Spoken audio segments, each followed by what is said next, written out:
इंशाअल्लाह। अब रोज़ा जिस्म की ज़कात है। ज़कात पैसों की होती, किसकी होती? तो पैसों की ज़कात क्या होती? जिसके पास ज़्यादा पैसे हैं, साल भर पैसा, जो ज़्यादा पैसे की रकम हमारे पास जमा रही, 1 साल बाद उसकी ज़कात निकालनी पड़ती है 2.5%। कितनी? तकरीबन जैसे लोगों के पास, किसी के पास 1 लाख रुपया है, उसमें से 2,500 रुपया ज़कात निकालना फ़र्ज़ है। इसी तरह रोज़े जो हमने रखे हैं, अब अक्खे साल में कुछ भी खाया पिया, क्या करा नहीं करा, लेकिन रोज़े रखने से हमारे जिस्म में जो बीमारियाँ पनपी, क्या करी? पनपी, वो बीमारी अच्छी हो जाती है, जिसको हम कहते हैं लॉन्ग टर्म बीमारी। कैसी?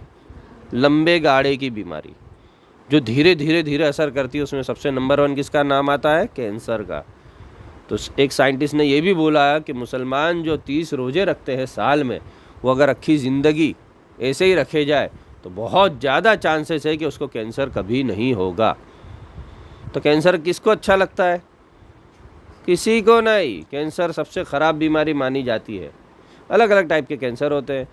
तो जो मुसलमान रेगुलर हर साल रमज़ान के 30 रोज़े रखेगा पूरी ज़िंदगी, तो इंशाअल्लाह उसको कभी कैंसर होगा नहीं। आगे अल्लाह की मर्ज़ी है, जिसको जो बीमारी देना चाहे कभी भी दे सकता है, कोई उसको पूछने वाला नहीं है। और जिसको जब चाहे कोई भी बीमारी से अच्छा कर सकता है। ये सिर्फ एक कैलकुलेशन है। क्या है?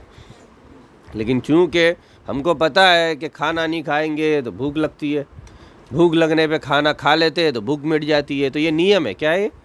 इसी तरह रोज़े रखने से बीमारियाँ अच्छी होती, ये भी नियम है। तो रोज़ा जिस्म की क्या होती है? ज़कात होती है। उससे जिस्म बीमारियों से पाक हो जाता। जैसे माल देने से हमारा माल, ज़कात देने से हमारा माल पाक हो जाता, वैसे ही रोज़ा रखने से हमारा जिस्म भी क्या हो जाता? बीमारियों से और बुरी चीज़ों से और शैतान से, नफ्स के जो आदत होती बुरी, उससे क्या हो जाता? सबसे पाक हो जाता। काम कम खाने की आदत पड़ती है।